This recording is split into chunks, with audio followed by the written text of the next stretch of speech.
They put chains on her the morning of his wedding, not iron, not rope. Something worse, the kind of silence that falls when 1,000 people watch a woman they loved get destroyed and choose to say nothing.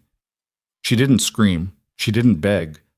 Luna Celine Vale stood beneath the royal balcony with her wrists bound and her spine straight, and the only thing moving on her face was the slow, deliberate way she blinked, like someone deciding, very quietly, never to feel anything again. Stay until the end. You need to see what survives when everything is taken. Drop your city in the comments and hit that like. This story belongs to all of us. The chains were ceremonial. That was the part nobody talked about afterward. Not the exile order, not the public vows, not the way Alpha King Darius Thorne stood 40 feet above the crowd and announced the dissolution of a sacred mate bond without once looking at the woman the bond belonged to. The part nobody talked about was that the chains weren't functional. Celine's wrists weren't bleeding. The iron links were polished, decorative, stamped with the Thorne royal crest in a mockery of pageantry that said clearly to everyone who understood the language of power, she is not a prisoner being punished. She is a symbol being retired. That was deliberate. Darius had always understood symbols better than people. The eastern courtyard of the Ashenvale Royal Palace could hold 3,000 standing bodies, and on the morning of the 16th day of the harvest season, it held exactly that. Merchants, warriors, council members, wolves from 9 separate territories who had made the journey specifically to witness the Alpha King take his new queen. Banners of the Thorne bloodline, black wolf on a field of deep crimson, ran the full length of the south wall. The smell of pine resin smoke and crushed cedar rose from the ceremonial braziers positioned at each corner of the elevated stage, and the early morning cold sat hard over everything, the kind of cold that crept up through the stone and into the bones of anyone standing still long enough. Celine had been standing still for 2 hours. She stood in the lower yard, below the stone steps that led up to the main balcony platform, positioned where the crowd would have full sight lines in 3 directions, close enough that she could hear every word spoken on the stage above, far enough that she was clearly not part of it. A royal guard stood at each shoulder, not holding her, not touching her, just present, just marking her location, just making sure everyone understood that her presence here was not her own choice. Her wolf circled inside her chest the way wolves did when they were very close to the surface and very carefully being held back. Celine could feel the animal's rage like a second heartbeat, faster than her own, hotter, less patient. She'd spent the last 6 days learning to breathe around it. Breathe in, hold, breathe out.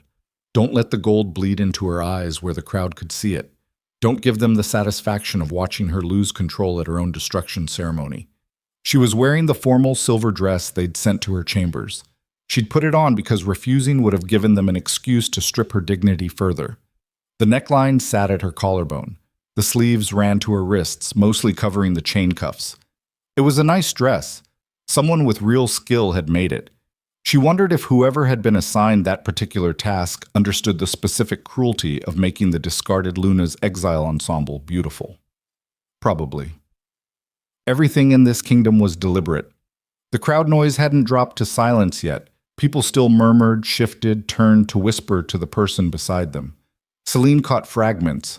Her name, Evelyn's name, the word bond, used in low, uncertain tones. The mate bond between an Alpha and Luna wasn't just political, it was biological. It was supposed to be sacred. The old packs, the ones whose traditions went back further than the Thorne dynasty, had never seen a reigning Alpha publicly dissolve one. She could feel their discomfort from 30 feet away. Not sympathy, not exactly. More like the particular unease of people watching something that violated a deep-coded understanding of how the world was supposed to work, who couldn't yet decide what to do with that feeling. A hand closed around her arm, just above the chain cuff. Not a guard's grip. Too deliberate. Keep your face clean. The voice belonged to Lord Commander Harlan Voss, Darius's head of palace security, a man built like a battering ram and twice as expressive. He was standing half a step behind her right shoulder, close enough that his words didn't carry. The king is watching. He's always watching. Celine didn't move her head. Tell him I said hello. She felt Voss's grip tighten slightly, then release. He stepped back. Celine kept her eyes forward. The horns sounded from the upper towers. 3 long notes that meant the royal procession was moving. The crowd's murmur dropped fast, rippling outward from the stage end of the courtyard as people turned and straightened and fell quiet. 3,000 people going still in the span of about 15 seconds. There was a particular texture to that kind of crowd silence. Dense, almost physical, the weight of communal attention narrowing to a single point. The procession came down the central corridor from the palace's inner hall, flanked by 12 warriors in full ceremonial armor, the royal crest embossed over their chests. First, the council members, 8 men and 2 women who governed the territories under Thorn authority, all of them in formal black. Then Evelyn's family, the Ashfords, 4 of them in deep blue, the territorial color of their eastern lands. Then a gap, a breath of space, and then Evelyn herself. Even from the lower yard, Celine could see her clearly. Lady Evelyn Ashford was tall, dark-haired, pale in the way of someone who'd spent her life in controlled indoor spaces. She moved with the specific grace of someone who had been practicing this walk in her head for a very long time. Her gown was white, which had been the Luna's ceremonial color in the Thorn Kingdom for 4 generations. The crowd made a sound that wasn't quite a gasp and wasn't quite a murmur when they saw it. Selena's wolf went very still inside her chest. That was worse than the circling. Then Darius appeared.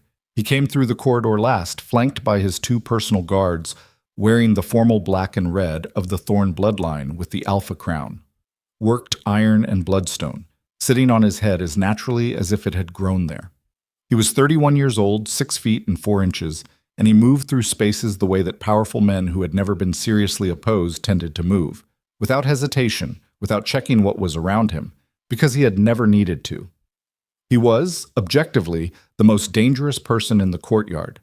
He was also looking at Celine, not discreetly, not briefly. He found her in the lower yard the moment he cleared the corridor's entrance and held the look for 3 full seconds before his gaze moved to the crowd and then to Evelyn beside him. 3 seconds was not an accident. 3 seconds was a choice. Celine didn't look away. Neither did he. She had been trying to understand what lived in that look for 6 days. She had not been able to name it. It wasn't triumph. It wasn't cold indifference, though he was performing both for the crowd. There was something in it that she might have called conflict, if she still believed he was capable of conflict, but she had stopped believing most things about Darius Thorn somewhere around the moment she'd heard what was coming and realized he had never once warned her. He reached the stage. The procession arranged itself. The High Council elder, a thin man named Aldrich, whose voice carried better than anyone half his age, moved to the ceremonial position at the balcony's edge. The crowd fell completely silent. Aldrich began the formal address, the legal language of the mate bond dissolution, the transfer of Luna authority, the terms of the treaty with the Ashford territory. The words were dense and procedural, and Celine had already heard them read to her in private by a council liaison 3 days ago, delivered with the specific, detached efficiency of someone who knew the information was devastating and had chosen to handle that fact by pretending it was not. She had listened without expression. She had signed the acknowledgement document without speaking. The liaison had left looking visibly rattled, and Celine had spent the rest of that day sitting in the window of her chambers watching the northern mountains and thinking about nothing in particular. She was doing the same thing now, letting the words go over her, not letting them land. A woman to her left, pressed in with the general crowd, made a quiet sound. Not a word. Just a breath that caught wrong, the involuntary response of someone absorbing something painful on behalf of another person. Celine didn't look at her. She appreciated it anyway. Luna Celine Vale, Aldrich's voice carried across the courtyard, and the formal use of her title, past tense in everything but pronunciation, brought the attention of 3,000 people swinging toward her. Having been found insufficient to the demands and political necessities of the crown, is hereby released from the sacred bond by decree of Alpha King Darius Thorn, first of his name, sovereign of the Ashenvale territories. Insufficient. Celine breathed in, held it, breathed out. The word sat in her chest like a coal, not burning yet, just hot, just waiting. She had been preparing herself for this word or something like it since the moment she'd been told what was coming. She had turned it over in her mind for days, held it at distance, studied its shape. insufficient, not false, not disloyal, not cruel, insufficient, as though she had been a structural element that had failed load-bearing testing and needed replacement, as though the 6 years she had spent building this kingdom's unity, walking its borders, learning the names of warriors' children and the histories of struggling packs, had been a service trial that had simply come up short. She thought about what her mother would have called the particular cowardice of choosing a bloodless word for a brutal thing. She thought about that, and she kept her face clean, and she did not look up at the balcony. Darius spoke next. His voice was what it always was, controlled, low, carrying without effort, the voice of a man who had never needed to raise it to be obeyed. He said the formal words of the dissolution, the phrases that legally and magically severed the mate bond's public recognition. Then he said the words that weren't in the ceremony script. For the stability of this kingdom and the peace of its people, I take Lady Evelyn Ashford as my queen and Luna. This union serves the greater good of all territories under Thorn authority. It is made with clear eyes and full intent. Clear eyes. Celine's wolf made a sound in her chest that wasn't quite a snarl. She swallowed it down. Clear eyes. She filed that away next to insufficient and let both of them sit there together in the dark where she kept everything he had given her in the last 6 days. The ceremony moved forward. The vows were spoken. Evelyn's voice was measured and precise. She had clearly rehearsed, or she had a very good ability to perform composure under pressure, which Celine supposed was one qualification for Luna she genuinely possessed. Darius's responses were unhesitating. That was the part that carved something open inside her that she hadn't been prepared for. Not the words themselves, but the absence of hesitation in them. As though this were clean, as though it were straightforward. She had spent 6 years watching this man carry the weight of every hard decision like it was costing him something. She had sat across from him in the War Council at midnight when he'd had to choose between 2 bad options and watched him struggle with it, genuinely struggle, his jaw tight, his hands flat on the table, the deliberate stillness of someone holding himself back from breaking. She had believed that struggle was real. She had loved him partly because of it. He did not struggle now. The crowd cheered when the formal sealing was complete. Not the whole crowd, maybe 2/3 of it. The sound was large but not unanimous, and anyone paying attention could hear the difference. Celine heard it. The third of the crowd that stayed quiet wasn't hostile. It was confused, uncertain, the sound of people who had come expecting a celebration and found themselves instead in the middle of something they didn't have the right language for yet. The ceremony moved to the feast preparation transition, and the formal processional began leaving the stage, and that was when the guard commander stepped back to Celine's side. The king requests your presence in the inner hall. Does he? Not a request. She'd known it was coming. She'd been told in the same clinical briefing 3 days ago that after the formal ceremony there would be a private meeting in which the terms of her exile would be delivered directly. She had been told this was standard protocol for a Luna dissolution. She had suspected from the moment she'd been told that it was something else. She turned and walked toward the inner hall entrance, and the guards fell in at her shoulders, and the crowd that remained in the courtyard watched her go, and the murmur that followed her through the space was quieter than the cheering had been, and somehow heavier. The inner hall was where Darius held private audiences, a long room of gray stone and dark timber, the thorn wolf carved into the far wall in relief, the long council table pushed to one side to clear the central floor. When Celine was brought through the arched entrance, he was already there. Standing with his back to the far wall, the crown still on his head, his formal court clothes still perfectly ordered, his expression doing the thing it did when he was working very hard to make it unreadable. He'd sent the guards out. She noticed that. Just the 2 of them, and the carved wolf, and the cold stone, and 6 years of whatever that had been. She stopped 10 feet from him and waited. You should sit, he said. I'm fine standing. He looked at her for a moment, and she watched him decide not to push the point. He moved to stand beside the council table instead, putting the heavy oak between them, which she suspected he would not have admitted was intentional. The northern fortress at Veyrath, he said. That's where you'll be taken. The eastern road, 5 days' travel. You'll have 4 guards and a supply wagon. The fortress is functional. It's been maintained. You'll have what you need. What I need? She kept her voice level. What do I need, Darius? Celine, what do I actually need? Because the last 6 days, I've been sitting with that question. What does a woman who was Luna of this kingdom for 6 years actually need when she's been dissolved out of her position like... She stopped herself. Let the air come back into her chest. When she spoke again, her voice was quiet, which was worse than loud. What am I being accused of? This isn't an accusation. I'm being sent to Veyrath.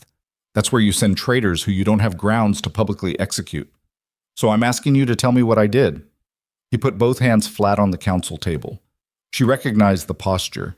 She'd seen it in war councils and territorial disputes, in the moments when he was trying to carry something and stay upright at the same time. The Ashford Treaty required a stable political alliance, he said. You know what the Eastern Territories have been. I know what the Eastern Territories have been. I spent 4 months last year rebuilding diplomatic channels with them after your trade council burned through 3 envoys. I know the Eastern situation better than anyone in this hall. She took one step forward. That's not an answer. The treaty required marriage. There are other women in this kingdom. There are other women, he said, and his voice did something complicated on the word, a fault line she would have pressed hard on once. Who don't complicate the politics of the arrangement the way? Say it plainly. She was not going to let him wrap this in diplomatic fog. Not here, not with the courtyard still ringing in her ears. Say what I am to you now, out loud, in this room. He looked at her. For the first time since the ceremony, she saw something move across his face that wasn't controlled. It was brief, a second, maybe less, a crack in the held-together composure that let something through that she couldn't quite read before it closed again. Then his jaw set, and his eyes went back to the thing they'd been doing all morning, and he said, "A liability." The word landed clean. She had expected something like it, and it still landed clean. Celine stood with it for a moment. She noticed, clinically, that her hands were entirely steady. She noticed that her wolf had gone very quiet inside her. Not calm, not gone, but still in the particular way of something that has just made a decision it intends to keep. "All right," she said. "Celine, I heard you. You don't need to explain it." She looked at the carved wolf on the far wall, the thorn bloodline symbol, the image she had stood beside for 6 years, the thing she had once thought she was part of protecting. "When do I leave?" "Tomorrow morning. Then I'll want the night." "The night?" "In my chambers. Alone. I won't run. I won't make contact with anyone outside the palace. But I'll want the night, and I'll want it without guards at my door." She brought her eyes back to him. "Give me that, and you'll have no trouble from me in the morning." He held her gaze for a long moment, then he gave a single short nod. "No guards at the door," he said, "but you stay in the building." "I stay in the building." She turned and walked toward the exit. She was 3 steps from the arch when he spoke again. "I didn't want it to..." He stopped, started again. This wasn't personal. She didn't turn around. She kept her hand at her side and her spine straight and her steps even, and she said to the open doorway, "It was 6 years of my life." Then she walked through and left him standing in the hall with the oak table and the carved wolf and whatever that was supposed to mean. The guards materialized at the corridor junction, and she let them take their positions at her shoulders without speaking, and she walked back through the inner corridors to the chambers she had occupied for 6 years. And she went inside, and she sat down on the edge of the bed, and she was silent for a very long time. Not grieving, not yet. She didn't have room for grief yet. Grief was for people who had finished being in danger, and she was not finished. She was thinking about Veyrath.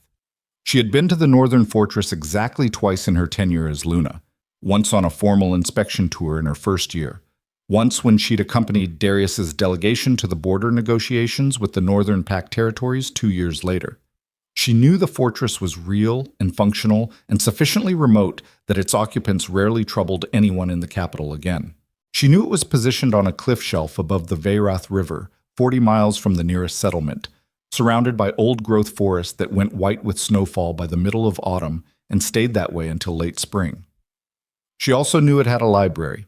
She had walked through it on the inspection tour, a long, low room running the west side of the fortress's second floor, packed floor to ceiling with records, correspondence, territory maps, Census documents going back 300 years.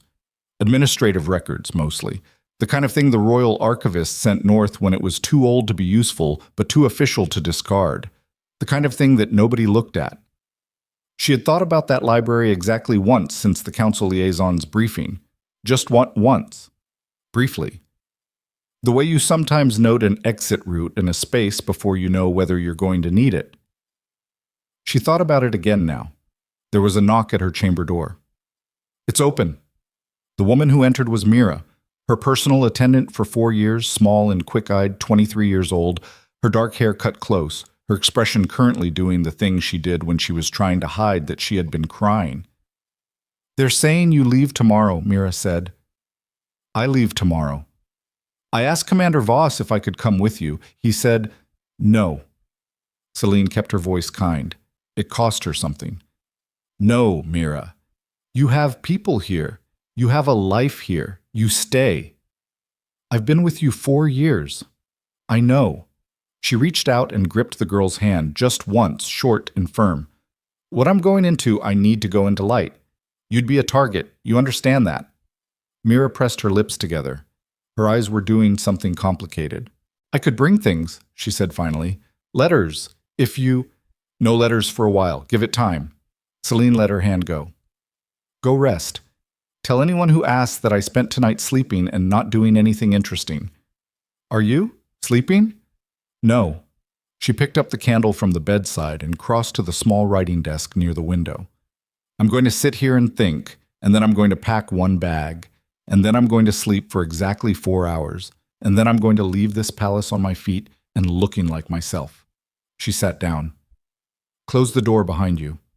Mira stood another moment, then she went, and the door pulled shut, and Celine was alone. She set the candle on the desk and looked at its flame. What she had said to Darius in the hall hadn't been sentiment. It had been a statement of accounting. 6 years. 6 years of walking the territories, of sitting through war councils, of making decisions that protected people who never knew her name, of building relationships across 9 packs that had made the kingdom functionally stable in ways that no trade treaty alone could accomplish. 6 years of trusting a man who had looked at that work and called it a liability. The question was not whether she was destroyed. The question was what destroyed things could become.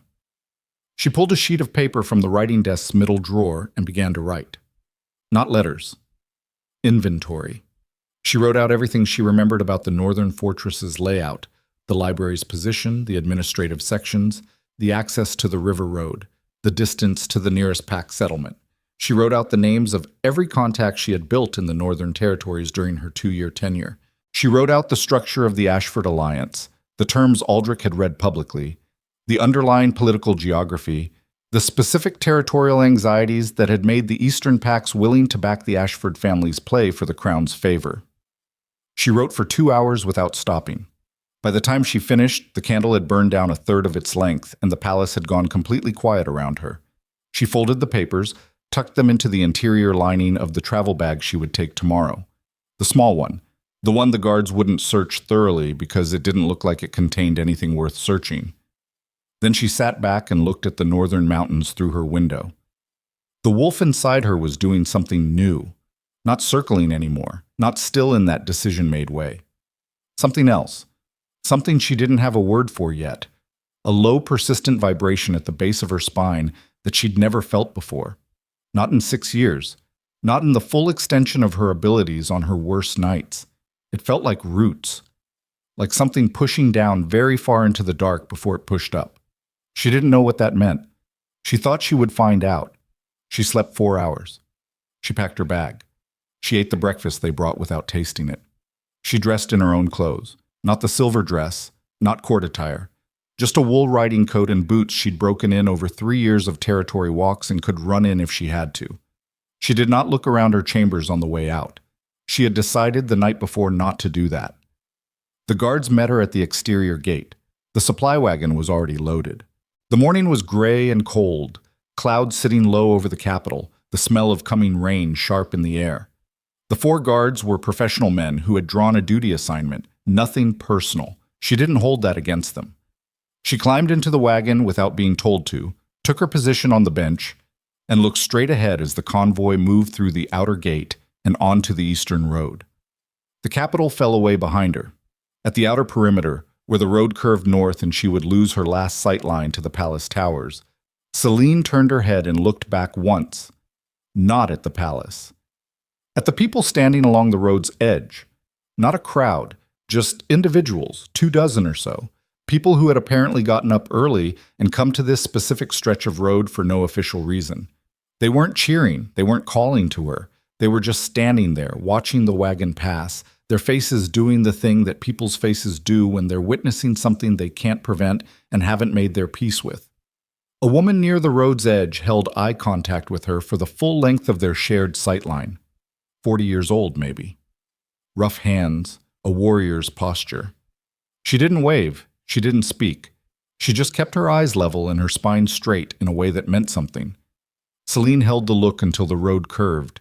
Then she turned back to the road ahead, and she let the palace fall away, and she sat with the low vibrating root feeling in her spine, and she began the 5-day journey north. The first day passed without incident. The guards were quiet, and the terrain was familiar. The northern road ran through farmland for the first 2 days before it hit the tree line, and Celine spent most of it watching the land go by and cataloging. That was the word she kept coming back to. Cataloging. She was not drowning, she was not spiraling. She was looking at everything available to her and categorizing its potential use, the way a person does when they have decided to continue. On the 4th night, camped in a way station cabin in the deep tree line, one of the guards, the youngest one, barely 20, couldn't have been assigned to the palace detail more than a year, set a bowl of stew near her and then stayed crouched beside the fire longer than he had to, not looking at her. "Something on your mind," she said. "No, Luna." "You can drop the title." He looked up at that. He stopped, tried again. "My family's in the Crestwood territory, Western Ridge. My mother knew the Luna system that kept the grain stores stable during the drought 3 years ago." He paused. "She said without that the Western packs lose half their numbers that winter." Celine remembered the grain store system. She had fought for it in 4 consecutive council meetings against resistance from members who thought the cost wasn't justified. She had not told anyone about the 4 meetings. "Tell your mother the math worked out the way it was supposed to," Celine said. The young guard nodded. He went back to his position at the cabin's outer wall without saying anything else. That night, for the first time since the ceremony, Celine's wolf moved differently. Not the tight, controlled circling of something held back. Something that pushed down first, long and deep, like the growing end of a root finding new rock to grip. When she slept, she dreamed of silver light through black trees, and when she woke, the dream was already fading, but the feeling behind it was not. The vibration in her spine was stronger, more specific, as though it had found a direction. She reached Veyrath on the 5th afternoon. The fortress was exactly as she remembered, massive, cold, built into the cliff face above the white running river, its stone the deep gray-black of the northern ridge. The guards handed off to the small permanent garrison stationed there, 6 men and their watch rotation, enough to maintain the building and prevent escape, not enough to constitute a real fighting force. The garrison commander was a gray-haired woman named Breck, who'd clearly been stationed north long enough to have shed all preference for ceremony. She looked at Celine, looked at the transfer documents, looked at Celine again. "You're not what I was told to expect," she said. "What were you told to expect?" "Someone broken." Celine looked around the courtyard. The fortress walls were solid. The river sound was constant. The library's west wall windows were visible from where she stood. "I need access to the archive room on the 2nd floor," she said. Breck raised an eyebrow. "The records library," Celine said. "I'll want it daily." "I won't interfere with operations. I won't cause problems. But I'll want that room." Breck looked at her for a long moment in the specific way of people who have learned to read situations rather than paperwork. "I don't see why not," she said finally. "It's just old paper up there." Celine thanked her and was shown to her quarters. A room on the 3rd floor, stone walls, serviceable furniture, a window that faced northeast toward the deep forest. She set her bag down. She unpacked the single layer of clothes she'd brought. She ate dinner with the garrison in the common room, said little, listened to everything. 3 days passed. She learned the garrison's routines, the patrol schedules, the small politics of a 6-person remote posting. She spent 4 hours each morning in the archive room, working through the records systematically, oldest first. Administrative documents, territory census data, supply manifests. Most of it was exactly what she'd expected, dry records of functional governance. On the morning of the 4th day, she found a box. It was wedged behind a collapsed shelf at the room's far end, covered in years of dust and wrapped in the kind of oilcloth used for waterproofing correspondence. No label. She almost left it. She did not leave it. The oilcloth contained a leather satchel, tightly wrapped. Inside the satchel, 43 pages of handwritten notes and copied documents, all in the same hand, a precise and careful script she did not recognize. Dated records going back 11 years. Names she recognized from the High Council, names she recognized from the Ashford family. She sat on the floor of the archive room with the pages spread around her and she read every word. By the time she reached the final page, the morning light had shifted to afternoon, and she had not moved. The notes belonged to the royal healer Cassia. She found the name embedded in the 3rd document, a partial signature on a copied letter.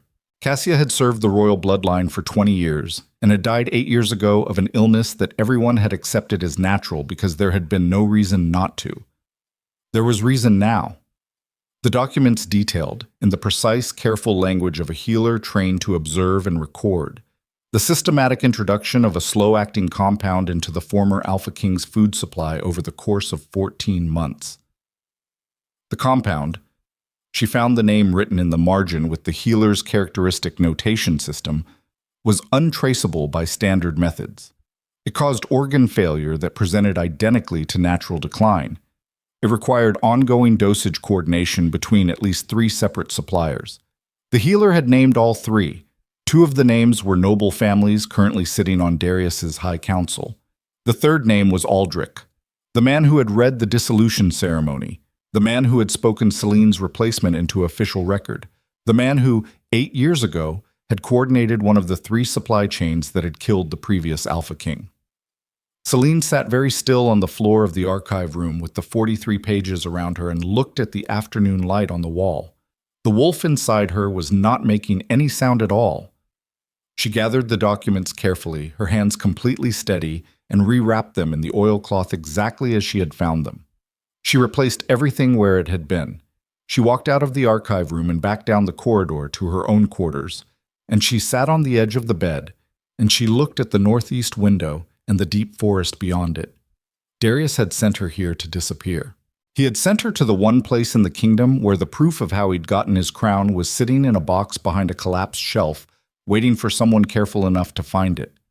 Outside, the first heavy snowfall of the season was beginning to come down through the dark tree line, and the river below the cliff was running fast and white, and Celine sat in the gathering cold with the weight of 43 pages she was now carrying alone, and thought about the young guard's mother, and the grain stores and 3,000 people who had stood in silence in that courtyard, and the woman on the road who had held her gaze without speaking. She thought about what Darius had called her. A liability. She thought that he had no idea, not yet, not even close, how right he was about to be. And then, in the silence of the northern fortress, something moved in the base of her spine that was not the wolf she had always known. It was older. It was colder.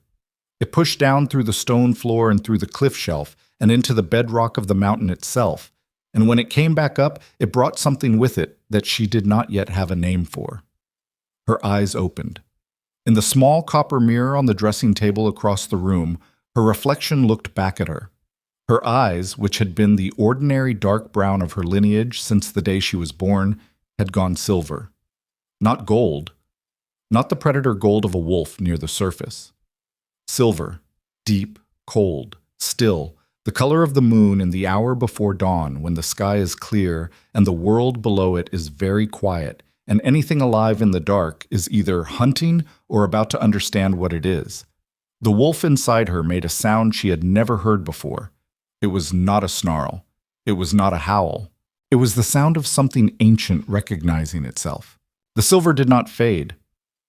Celine sat with that fact through the first hour, watching her reflection in the copper mirror the way you watch a fire you didn't start, with the specific attention of someone who needs to understand whether it will spread. The color in her eyes wasn't constant. It moved, shifted between the ordinary dark brown and the silver the way ice moves over water in early winter, uncertain about which state it intends to commit to. But it kept coming back. Every time she looked away and looked again, it was there. Her wolf was not circling. It was not restless. It sat at the base of her awareness like a stone dropped into deep water, still descending, the surface ripple already gone. She knew enough about lineage bloodlines to know what the silver meant in theory. She had read about it. Anyone who had done serious study of the old pack histories had read about it. In the same way you read about storms that last for months or rivers that run backward. Phenomena that were documented in historical record and assumed to be finished. The silver eclipse bloodline had last manifested 3 centuries ago in a woman named Avith, who had, according to the records Celine had read in the capital's royal archive, rebuilt an entire collapsed pack system in the Northern Territories before dying at 91, apparently on her own schedule. The records described her wolf as ancient. They described her authority as the kind that did not require enforcement. Celine was 28 years old and sitting on a stone floor in a northern fortress with 43 pages of evidence that could destroy the throne's legitimacy, and her eyes were turning silver. She made a decision, very quietly, in the space between one breath and the next. She would tell no one. Not yet. Not until she understood what she was carrying, both the documents and whatever was waking up inside her. Information and power were the same thing in her current position. Both were only as useful as her ability to control their release. She had learned that from 6 years of court politics, and she had learned it again cleanly in the moment Darius Thorne called her a liability with the specific confidence of a man who believed he had already removed every card from her hand. He had sent her north to disappear. She intended to use the quiet. The next 4 weeks at Veyrath passed with a surface stillness that Celine maintained deliberately, the way you maintain a controlled burn, feeding it just enough to keep it alive, never enough to let it get ahead of you. She was visible. She was predictable. She learned the garrison's rhythms and inserted herself into them with the particular careful patience of someone who understood that trust in confined spaces was built through consistent small behavior, not declaration. She helped Commander Breck with the supply manifests when one of the garrison's 2 literate members came down with a winter fever that settled in his chest and kept him bedridden for 10 days. She sat in the common room in the evenings and did not speak much but listened to everything and asked occasional questions that seemed incidental and weren't. She walked the fortress perimeter each morning at the same hour, in the same direction, long enough that the guards on rotation stopped tracking her closely because she was a known quantity, and known quantities didn't require energy. She was a liability. She had decided to behave like one. In the archive room, she worked. The library's records, she had discovered by the end of the second week, were not the random accumulation of discarded administrative paperwork she had initially assumed. Someone, she suspected Cassia, the healer whose documents she had found, but she couldn't prove it yet, had organized sections of the collection with a deliberateness that was only visible if you were reading closely and looking for it. The supply manifests from the decade preceding the former Alpha King's death were filed between 2 sections of crop census data in a sequence that looked accidental and clearly wasn't. The correspondence records from the Noble Council's Eastern Subcommittee were positioned adjacent to the Ashford family's territorial boundary documentation in a way that allowed cross-reference without obvious connection. The healer had built a map. She had just hidden it in plain sight, in the one place she'd apparently calculated nobody with power would ever go looking. Celine pulled at the threads carefully, patiently, rebuilding the map the healer had made. By the 3rd week, she had corroborated the core accusation in Cassia's notes through 4 separate document chains. The compound's supply had passed through 2 noble estates as procurement line items disguised inside legitimate medical supply orders. The timing of the orders aligned precisely with the periods of the former king's documented decline. The invoices bore signatures she recognized. What she had initially found in that box was testimony. What she was building now was proof. She wrote nothing down. She kept it all in her head, organized into the same structured framework she had used for 6 years to manage 12 territory diplomatic relationships simultaneously. Her memory had always been the tool she was most confident in. She used it now with surgical precision, building the case piece by piece in the ordered room inside her mind, while her hands turned pages and her face remained interested but unremarkable, the expression of a woman doing historical reading with no particular agenda. The silver in her eyes came more consistently as the weeks passed.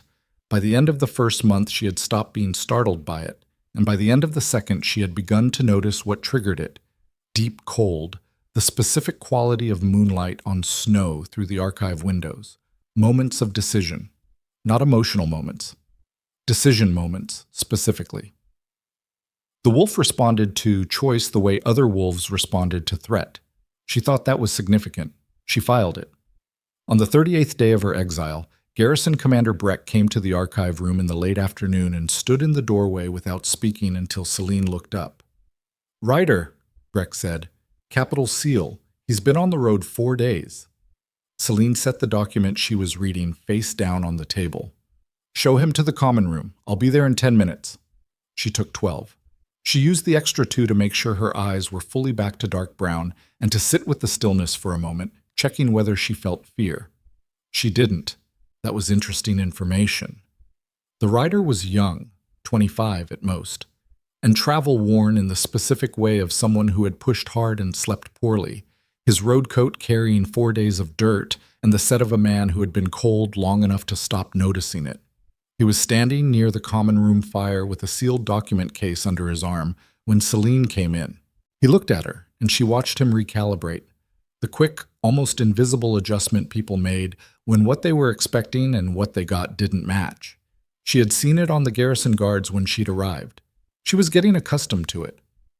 "You have something from the capital," she said. He held out the document case. Standard royal seal on the binding. Black wax, thorn crest. She took it without haste, set it on the table, and broke the seal. Inside, a single page. The king's formal script at the top. She read it through once, then set it on the table and looked at the fire. The document was an extension of exile terms. Specifically, the duration of her northern posting was being extended indefinitely, pending what the document described as ongoing assessment of northern territorial stability. She was to remain at Veyrath under garrison supervision. Contact with individuals outside the official communication chain was prohibited. At the bottom, a secondary note in a different hand. Not the formal court script, but something that she recognized after a moment as belonging to Lord Commander Voss, the head of palace security. The note said, "The Eastern Territories have been unsettled. The Alpha King requests confirmation that the former Luna is complying with terms without incident." She thought about the word requests for a moment. It was not a word Voss typically used. "What's the word from the capital?" she said to the writer. Not a request, a specific kind of not-quite question that left a door open. The writer looked at her, then at Breck, who was standing near the doorway doing the veteran soldier's trick of being observantly present while appearing uninterested. "I'm just a courier," he said. "You've been on the road 4 days from the capital in late autumn. That's hard riding. They needed this delivered fast." She looked at him steadily. "What's the word from the capital?" A pause. Not a hostile pause. The pause of someone weighing something. "Crop failures are worse than they're reporting," he said finally. 3 Western territories had yields under 40%. The royal stores are being rationed." He stopped. "What else?" "Warriors." He looked down at his road coat. 6th and 9th Battalion had desertions last month. Officers are saying it's isolated. Everyone else is saying it isn't. He shifted his weight. "The new Luna did a formal walk of the Eastern Territories 2 weeks ago. The packs there didn't..." He stopped again. "Didn't what?" "Didn't come out for it." His voice was careful. "Not the way they would have. There was a crowd, but the elder wolves, the pack leads, they weren't in it. Just stood back." Celine was quiet for a moment. "Thank you for the delivery," she said. "Breck will see you have food and a bed for the night." After the writer was gone, she sat alone in the common room for a while. The fire worked through a new log. Outside, the wind off the river was picking up.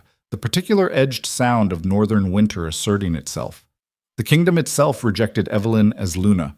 She had known this could happen. The mate bond between an alpha and Luna was not purely political. It was biological and territorial, and a chosen queen who lacked the essential resonance with the land and its packs would find the land and its packs declining to cooperate. She had known it could happen. She had not known how quickly it would. Darius would be looking for reasons. He was not a man who accepted the idea that a decision he had made with clear eyes and full intent was itself the problem. He would be looking for external causes, bad weather, political disruption, residual loyalty interference from her. He would be looking, which meant the document she had just received made a specific kind of sense. He wasn't just managing her exile. He was checking whether she was doing something from Veyrath that could explain the capital's problems. She was not. Not yet. She went back to the archive room. It was on a night in the 6th week. The snow deep on the cliff shelf by then, the river below almost entirely frozen, that the change came in earnest. She had been doing the perimeter walk in the late evening, later than her usual hour because she had stayed in the archive room past dark, working through the final section of the Eastern correspondence records. The moon was full overhead, the sky clear. The snow lit up with the specific cold brightness of full moon winter nights that made the darkness between the trees look very deep by contrast. She was at the north corner of the fortress wall, the river gorge 40 feet below on her left, the forest beginning 30 feet ahead when her wolf moved. Not circling, not the push-down route feeling. A lateral movement, fast and decisive, the way water moves when a stone breaks the surface. She felt it go through her spine from base to crown in something less than a second, and the cold air came in sharper than it should have, and the darkness between the trees was suddenly not dark at all. She could see the individual trees 60 feet into the forest. She could see the frost patterns on the snow between them. She could hear, clearly and separately, the river below the ice, the wind in the upper branches, and a single fox moving through undergrowth 200 yards northeast. She stood very still. Her breath came out visible in the cold, each exhale a small white cloud, and she watched them with her new vision and thought, "This is not going to be reversible." She did not know how long she stood there, long enough for the moon to move appreciably across the sky, long enough for the fox to finish whatever it was doing and move off east, long enough for her to understand with the specific clarity of someone who has been making decisions in the dark and suddenly has light, that what was happening to her was not a crisis. It was equipment. When she came back inside, Commander Breck was at the end of the main corridor, lantern in hand, starting a late check of the building. They looked at each other. Breck's eyes moved to Celine's face, specifically to her eyes, and held there for a moment. Whatever she saw, she filed it with the same veteran economy she filed everything. "Cold night," Breck said. "Yes," Celine said. "Archive room's unlocked if you need it." "Thank you."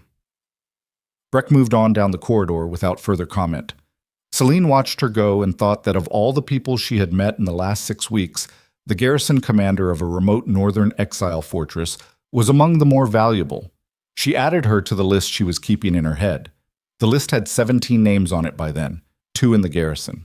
3 in the nearest pack settlement, which she had begun corresponding with through the official supply chain requests, brief and formal on the surface and carrying other information in the specific way she worded certain logistical questions. A system she had used for territory communication in her Luna years, and that she was relatively confident no one at the capital was sophisticated enough to decode if they were monitoring the supply correspondence. 4 contacts in the Western territories who had sent her what she had interpreted as coded acknowledgement through the Rider communication system. 6 former diplomatic contacts from her Luna work in the Northern Pacts. 2 Riders, including the young man from the capital, who had delivered documents and stayed the night and talked. The network was not ready. It was far from ready. It was barely a framework, more like the first roots than a structure. But roots were exactly what she needed. What she was building was not a coup. She had no interest in the throne and less interest in revenge as a goal. Revenge was a destination, and she needed a direction. What she was building was leverage, specific, documented, irrefutable leverage that would make it impossible for the people who had killed a king and used his successor's pride as a weapon to maintain their position without either dealing with her or exposing themselves. She was going to walk back into the capital. Not chains, not wagon, on her own feet. And when she did, she was going to have the 43 pages and everything she had added to them in 6 weeks of archive work. And she was going to have 17 people who knew at least part of what she knew. And she was going to have something else that she was only beginning to understand the shape of. She was going to have herself fully in a way she was not certain she had ever been before. The next morning, she was in the archive room at first light when Commander Breck appeared in the doorway again. Same posture as the writer's arrival day, standing, waiting to be noticed, not speaking first. Celine looked up. "Second writer," Breck said. "Just came in. Different seal, not the capital." "Which seal?" "Ashford Blue." Celine set the document she was holding down carefully. An Ashford writer, traveling to a remote northern fortress in deep winter, bearing documents for a disgraced exile, was not a supply chain error. That was a message from the Queen herself, or from someone operating with the Queen's resources, which meant Evelyn Ashford knew something about Veyrath that Celine had not accounted for. It meant the Queen was watching the exile more closely than the King's official channels were, which meant the Queen had her own intelligence operation, which meant the 43 pages Celine had been treating as a secret were potentially not as secure as she had believed. It meant Cassia had not been the only one who knew what was in that box. She stood up. Her wolf was fully alert, the new version of alert, the one that could see 60 feet into darkness and hear a fox at 200 yards. She breathed once, slow, making sure her eyes were dark. She picked up her coat. "Show him in," she said. But it was not a him. The figure that came through the garrison entrance behind Breck was a woman, not much older than Celine, dressed in quality road clothes under a heavy travel cloak, the Ashford family insignia worn subtly on the inner lapel rather than the outer. A detail that told Celine this was someone accustomed to traveling without advertising her affiliation. She was sharp-faced, dark-eyed, moving with the efficiency of someone who had made a long, hard journey and intended to complete her objective before she allowed herself to be tired. She looked at Celine the way people looked at things they'd been told about extensively and were now evaluating against the reports. "Former Luna," she said. "I don't use the title," Celine said. "What does Evelyn want?" The woman's expression did not shift. "My name is Calla. I carry the Queen's private correspondence." Calla. Celine held her gaze. "What does Evelyn want?" A beat, then, "To make you an offer." "What kind of offer?" "She knows about the archive." Calla kept her voice level and her eyes steady. "She knows what Cassia left here. She knows you've found it." A pause. "She wants to deal."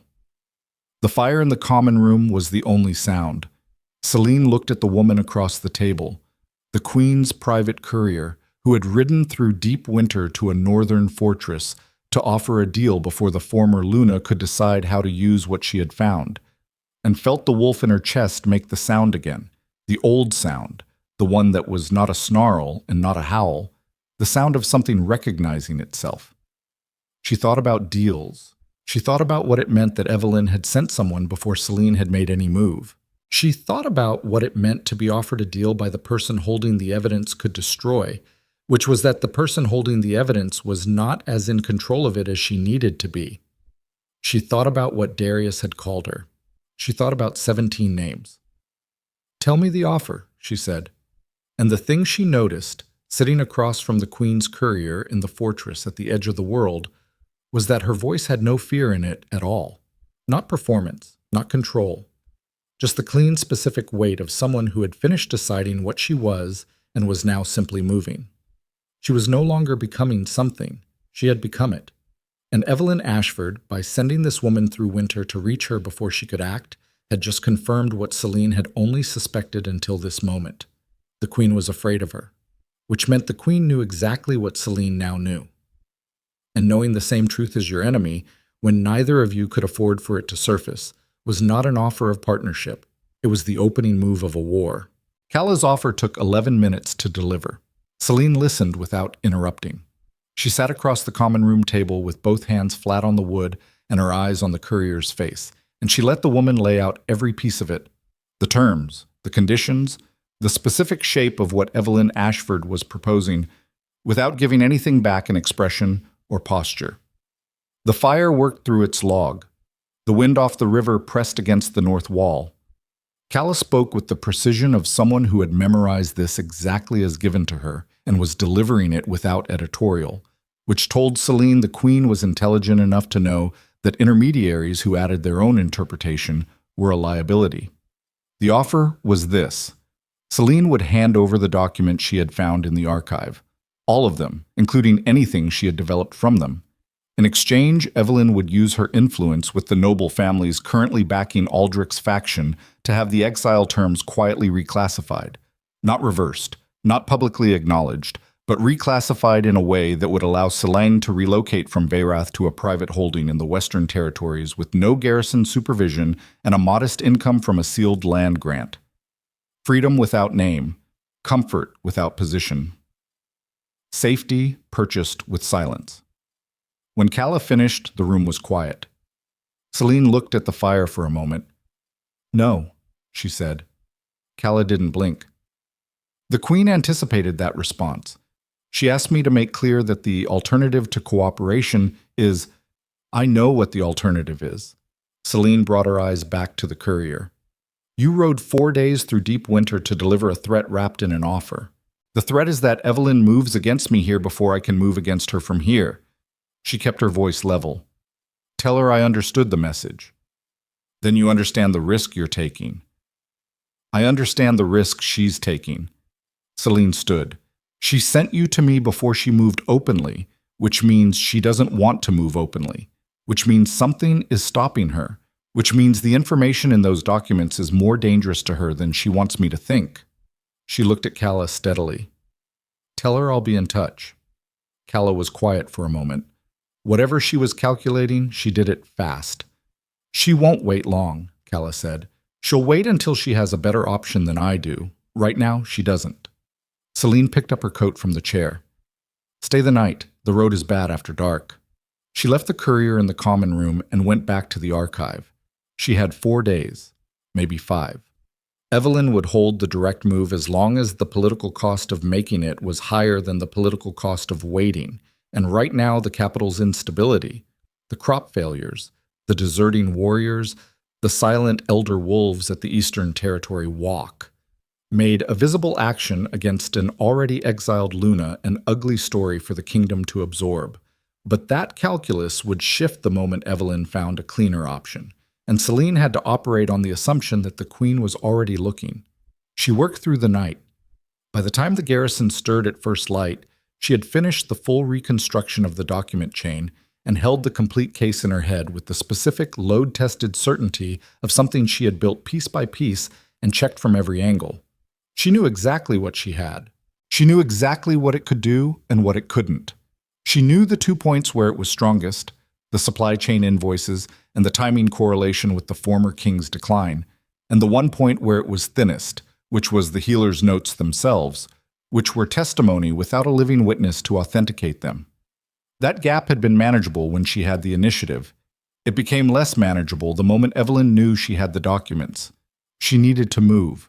Not later. Now. She went to Commander Breck before breakfast. Breck was in the outer courtyard running the morning equipment check, breath clouding in the cold, moving with the careful economy of someone who had been doing the same tasks in the same cold for years and had long since stopped finding it remarkable. She looked up when Celine came through the courtyard door. I need to send correspondence through private channels, Celine said. Not the official supply chain, something faster. Breck looked at her for a long moment. The quiet between them was the kind that asked a question. The Queen sent someone, Celine said. You know that. I know a rider came in with Ashford Blue. Whatever Evelyn offered you for information about what I do here, it's not worth what she'll do to this garrison if the throne falls. Celine kept her voice low and even. I'm asking for access to the Northern Pact Communication Network, the one the garrison uses for emergency territory contact. 2 messages, short ones. Breck's expression didn't change. She looked at the equipment she was holding, then back at Celine. I've been stationed north for 11 years, she said. I've seen 4 regime shifts from up here. Every one of them, somebody comes through this fortress on the wrong end of a court decision. She set the equipment down on the supply crate. Every one of them, whoever's sitting the throne, sends instructions about what to do with the person we're holding. A pause. The instructions are usually the same. Celine waited. I've followed them every time, Breck said. Until now, I've had no particular reason not to. She looked at Celine's face the way she had in the corridor after the perimeter walk, directly, without flinching. 2 messages. Short ones. You write them, I review them, I decide if they go. Fair, Celine said. She wrote them in Breck's office with the commander standing at the window. 2 contacts from her 17-name list. A pack elder in the Northern Territories named Rice, who had been the most consistent and careful of her coded supply chain correspondents, and a former council liaison named Wes, who had left the capital 8 months ago under circumstances Celine had always thought were worth examining. The messages were brief and specific. They told both contacts what she had found, stripped to essentials. They gave a location and a time window. They asked for one thing each. Breck read them without comment, then gave a short nod to her second-in-command, who took the messages and left. How long? Celine said. 3 days to Rice, if the road's passable. 5 to the southern contact. Responses may be double that. She didn't have double that. She went back to the archive room and spent the day working through the implications of timelines, building contingencies the way she had built diplomatic fallbacks in her Luna years. Not because she expected to need all of them, but because the exercise of building them showed her where her real exposures were. The real exposure she kept returning to was the document authentication gap. If Evelyn moved against her before Celine could get the evidence in front of a credible witness who could speak to its origins, the Queen's faction could characterize the documents as fabricated, a disgraced exile manufacturing a conspiracy to reclaim her position. Without Cassia alive to authenticate her own notes, the chain had a link that Evelyn's people could attack. She needed authentication from a different direction, not a witness to the documents themselves, but a corroborating record from a source that couldn't be connected to her, something that confirmed the compound, the timing, or the supply chain from an independent archive. She thought about where that might exist. She thought about it for a long time, and then she thought about the former Alpha King's official death records, which would have been filed with the Royal Medical Archive in the capital, which she could not access from a northern fortress. And then she thought about the fact that the Royal Medical Archive sent copies of all death records to the territorial pack healers for census purposes, which meant a copy existed in every major territory's records, which meant a copy existed in the Northern Pack territory's records, which were maintained by the Pack Elder system, which Rise, the elder she had messaged, would have direct access to. She sat back in her chair. If Rice could pull the former king's death record and compare it against the compound description in Cassia's notes, the overlap in symptom documentation would close the authentication gap without requiring the healer's testimony at all. The official record would speak to the documents rather than the documents speaking to themselves. She needed Rice to understand that specific task within the message she had already sent, which had not explicitly asked for it. She needed to send a follow-up. She went back to Breck. The commander listened, looked at the ceiling briefly, and sent a second rider within the hour. Celine thanked her. Breck said nothing and went back to the supply manifests. On the second day after Calla's departure, the Ashford courier had gone by then. The second rider came back. Not from Rice. Not from Wes. From the capital.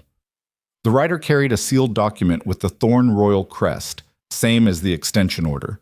And when Celine broke the seal in Breck's office with the commander standing nearby, she found 2 pages instead of 1. The first page was a formal order. The second page was a handwritten note. She read the formal order first.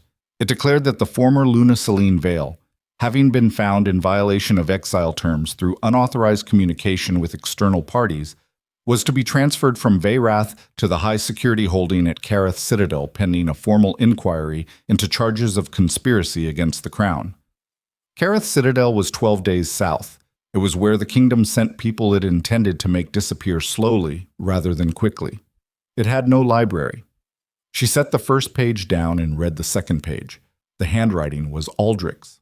She recognized it from council documents she had handled for 6 years, and the specific recognition of it, not a stranger's hand, not an enemy's hand she was seeing for the first time, but the hand of a man who had stood in the same rooms with her for 6 years, who had spoken her name in formal ceremony, who had eaten at the same table, sat in her chest like a coal finding new air.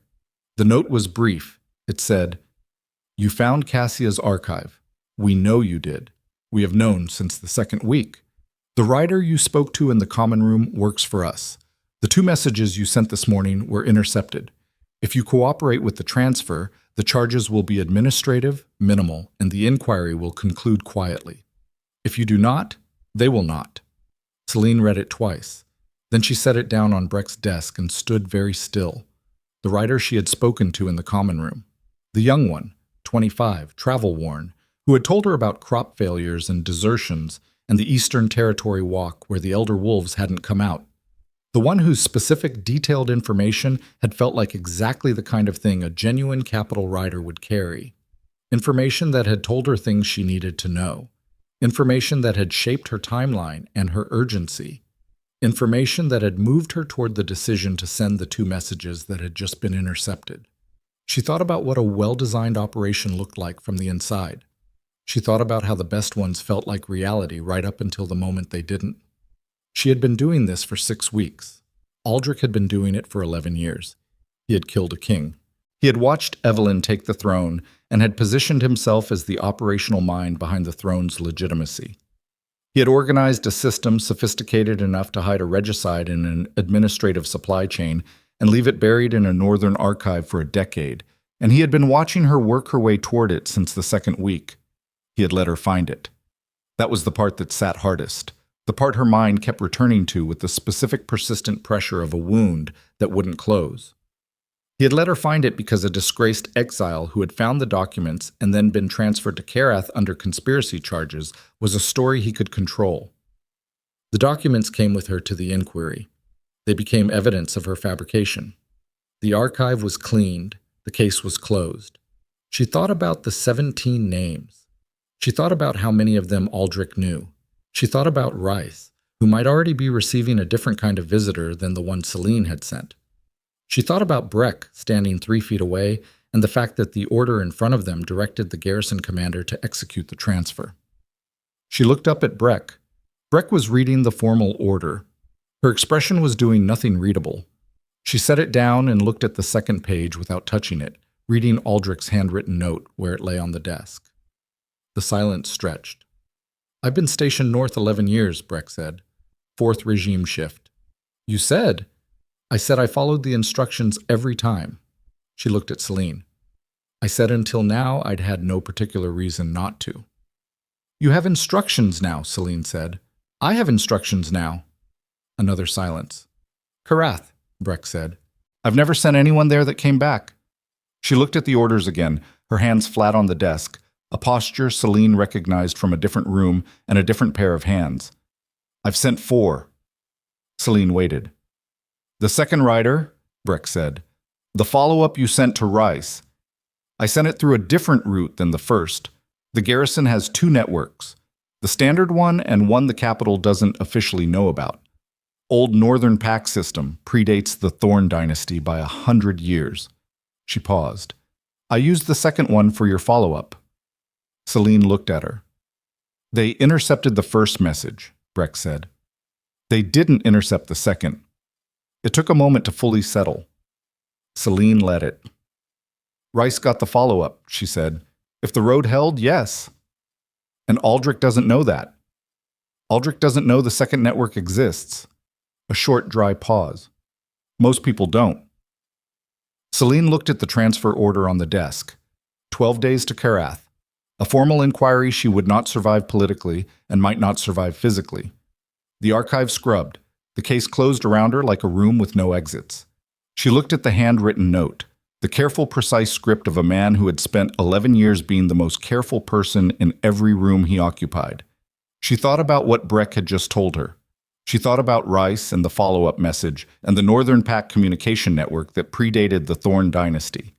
She thought about the former king's death record sitting in the territorial pack archives, uncleaned, unaccounted for, because Aldrich hadn't known it was relevant until just now when it was too late to reach it before Rice did.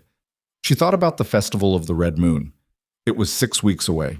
It was the one occasion in the kingdom's calendar where territorial representatives, pack elders, noble families, and the general population all gathered in the royal arena simultaneously. The one occasion where the entire kingdom was in one place. The one occasion where evidence presented publicly could not be quietly managed by the people it implicated. She had been building a careful, patient, controlled approach. She had been building leverage for a negotiation, a private confrontation, a closed-room resolution. Aldrich had just closed every private room. She stood up from the desk. Her wolf was fully alert, the new version, the one with the cold silver eyes and the senses that went 60 feet into darkness. Not angry, not afraid, something cleaner than both. The specific clarity of someone who has just had every option reduced to one and has found, in that reduction, a kind of freedom. There was no deal to make. There was no careful, patient approach anymore.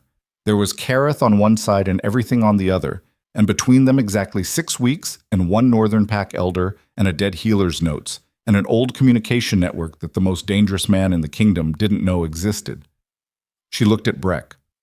"I need to not be here when the transfer escort arrives," she said. Breck picked up the transfer order. She looked at it for a long moment, then she folded it precisely and set it back on the desk. "The escort won't arrive for 4 days," she said. "Bad weather on the southern road." She paused. "Probably." "Probably," Celine said. "The northern track through the forest connects to the Pack Territory Road at the second ridge. From there, it's 2 days to Rice's settlement." Breck moved to the window. "The garrison does a perimeter check at dawn. Between the 3rd and 4th hour of the night, the north corner is unwatched for approximately 40 minutes. Celine looked at the woman who had spent 11 years in a remote northern posting doing a job that required her to send people to places they didn't come back from, and who had just used the word probably with the specific dry precision of someone choosing their words to mean exactly what they meant and nothing more. "You'll have trouble for this," Celine said. "I've been in trouble before." Breck didn't turn from the window. "Go get what you need from the archive. You have until the 3rd hour." Celine left the office. She moved through the corridor with the controlled, even pace of someone who was not in a hurry, who was not doing anything remarkable, just a woman going back to the room where she had been spending her days. She went to the archive. She went to the box behind the collapsed shelf at the far end. She took the 43 pages wrapped in oilcloth. She held them in her hands for a moment. Cassia had died knowing what she had found and choosing to leave it rather than use it, because using it alone would have gotten her killed and the evidence destroyed with her. She had hidden it carefully in the one place she'd calculated was safe, and then she'd died. Whether of the illness or of something that looked like it, Celine would probably never know. And the box had sat there for 8 years, waiting for someone who could do something with it. Celine tucked the package inside her coat, against her body. She went to her room and packed what she could carry fast. She ate whatever was in the room. She sat on the edge of the bed in the dark with 4 hours to wait, and she did not sleep, and she did not let herself think backward. She thought forward. The northern track, the second ridge, the Pack Road, Rice, the death record, the Festival of the Red Moon, the arena, 3,000 people. She thought about Aldrich's handwriting. She thought about the former king dying slowly in a palace full of people who never knew why. And she thought about what kind of kingdom was built on top of that, and what it cost the people inside it, whether they knew it or not. She thought about the young guard's mother in the grain stores. She thought about what it meant to walk into an open arena carrying the proof of a king's murder, in front of every power structure in the kingdom, with nothing between her and the full consequence of it except the thing that had been waking up in her spine for 7 weeks. She thought, there is no version of this that is safe. And she thought, good. Because she had been the careful version. She had been the patient version, the builder of leverage, the maker of contingencies. She had tried to handle this the way a diplomat handles it, the way a Luna handles it, with precision and control and the management of exposure. Aldrich had watched her do it from the beginning and had let her because careful and patient was manageable. Careful and patient could be intercepted and transferred to Karath and quietly concluded. What she was about to become was not manageable. At the third hour, she picked up her pack and walked to the north corner of the fortress wall, and the cold hit her like a clean thing, and the forest ahead of her was not dark, and she moved into the trees without looking back, and behind her the fortress stood on its cliff above the frozen river and said nothing. The forest swallowed her whole. 3 steps past the fortress wall, and the tree canopy closed overhead, killing the moonlight to thin broken slats across the snow. She moved fast and low, pack against her spine, the oilcloth documents flat against her ribs under 2 layers of wool. The cold was serious, the kind that worked into exposed skin in minutes and into muscle in 20. And she moved through it with the specific efficiency of someone who had decided that the cold was not the problem and therefore was not going to spend energy on it. Her eyes adjusted in seconds, not the gradual human adjustment to darkness. Immediate, complete, the silver-threaded vision that had been coming stronger for 7 weeks, pulling the forest into clarity around her. Individual trees at 60 yards, the texture of bark at 40, the compressed snow track of a large animal running north 2 days ago, still legible in the surface. She filed the track. Not a threat. Elk, probably. Moving away. She ran. The northern track was not a maintained road. It was a path worn by pack movement over generations, following the ridge contour through old-growth forest, and in deep winter it was distinguishable from surrounding terrain only if you knew what you were looking for. She knew. She had walked this specific section twice in her Luna years, and she had the route held in her memory with the same structured precision she kept everything now. Second ridge 2 days northeast. Pack road at the junction. Rice's settlement another half-day beyond. She pushed hard for the first 2 hours, putting distance between herself and the fortress before dawn made her visible.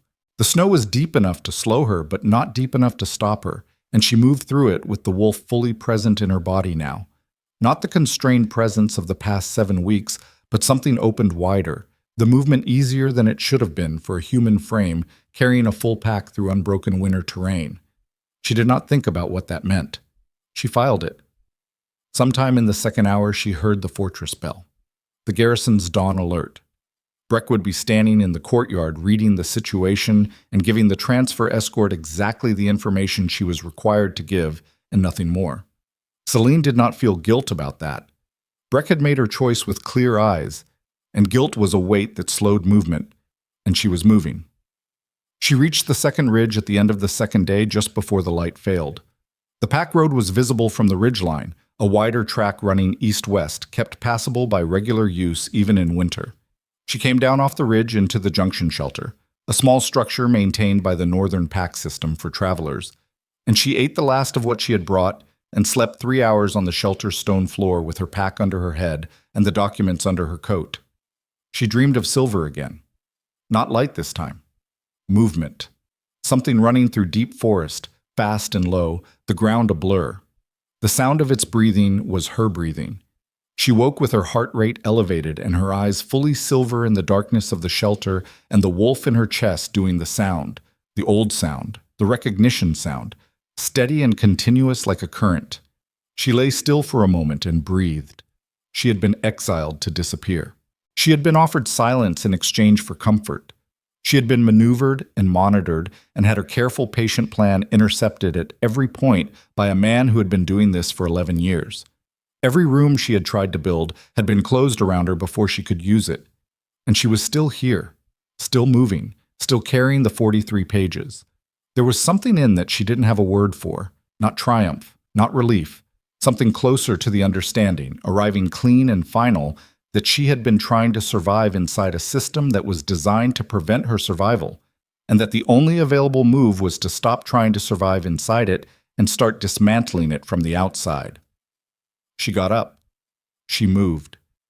Rice's settlement was a cluster of longhouses on the east bank of a frozen tributary, sheltered by a mountain shoulder that kept the worst of the winter wind off. She came into it from the north in the early afternoon of the third day, moving openly because arriving at a pack elder settlement from the tree line at night was the kind of thing that got you answered with weapons before questions. A young warrior on the outer perimeter tracked her approach for 100 yards before stepping into the path. She stopped. She looked at him directly. "Celine Vale," she said. I sent correspondence for Elder Rise. Tell him I'm here. The warrior looked at her for a long moment. Then he turned and went. Rice was 70 years old and built like a man who had spent all 70 of those years doing physical work. He came out of the main longhouse to meet her in the settlement's central yard, wearing a heavy fur coat and carrying nothing. And he looked at her the way old wolves who have seen 4 decades of pack politics look at things, without surprise and without pretense. You look like someone who just walked 2 days through deep winter, he said. I did. She let the pack slide from her shoulders. Did you get the follow-up message? I got it. His eyes moved to her face, specifically to her eyes. And she saw the recognition there, the same thing she had seen in Breck's look, but deeper, older. He had been around long enough to know what silver eyes on a 28-year-old meant. I pulled the former king's death record from the territorial archive, he said.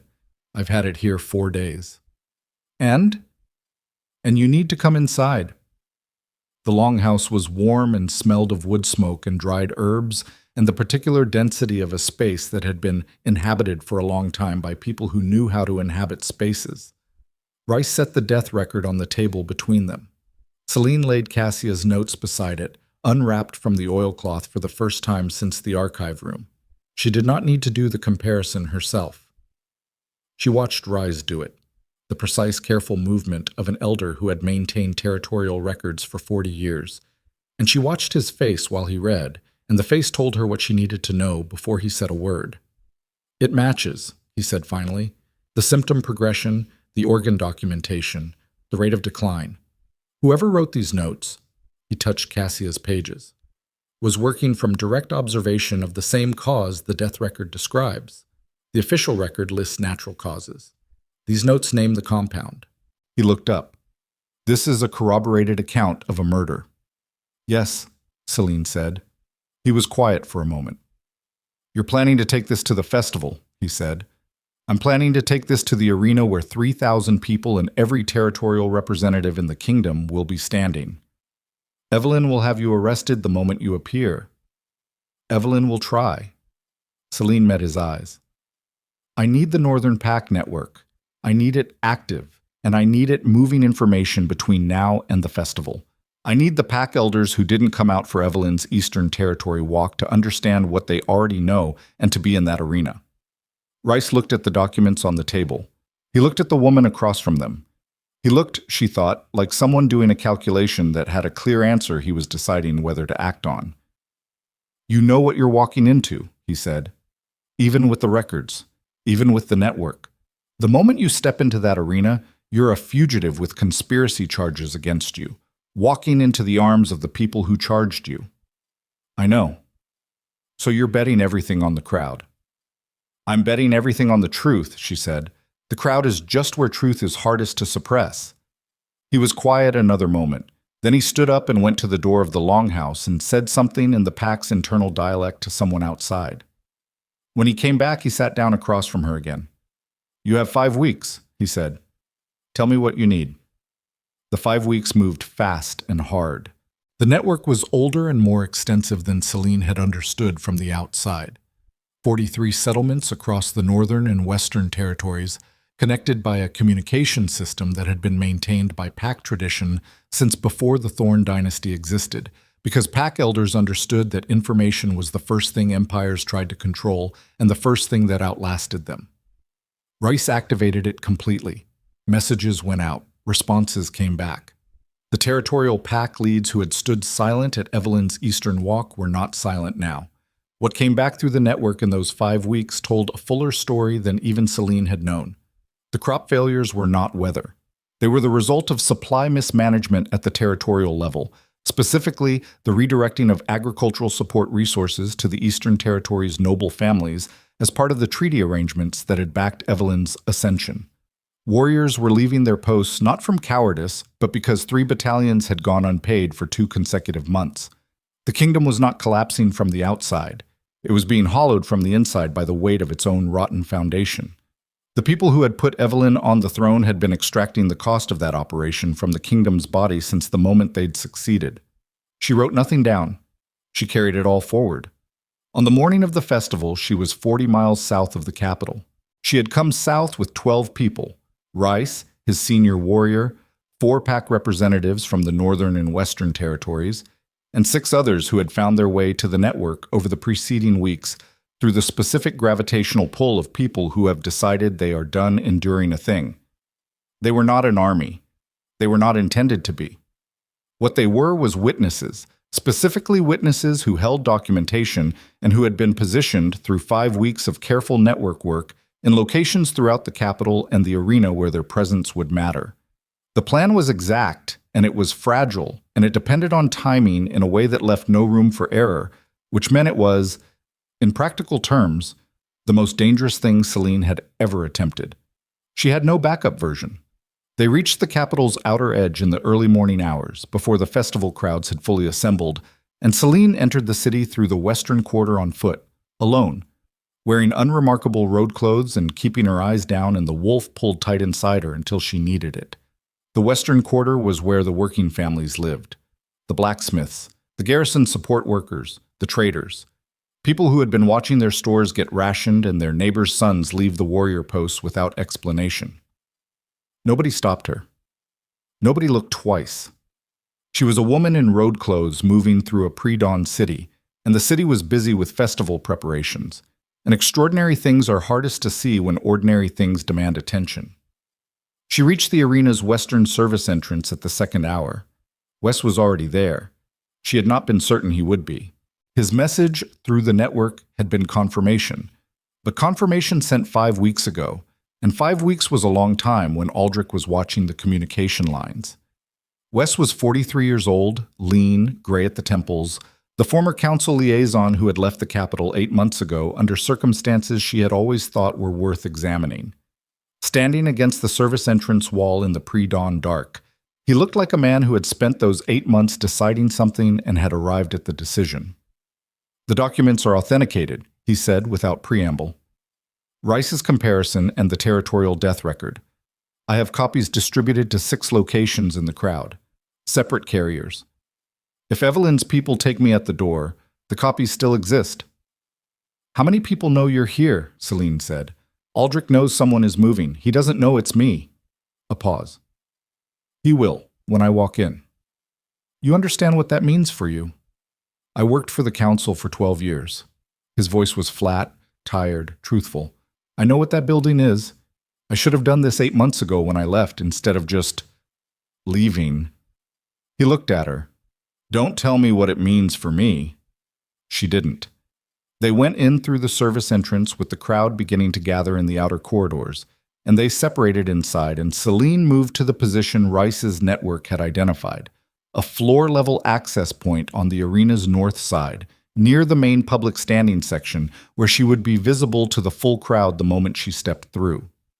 She stood in the corridor behind the access door and listened to the arena fill. 3,000 people, the same number as the courtyard.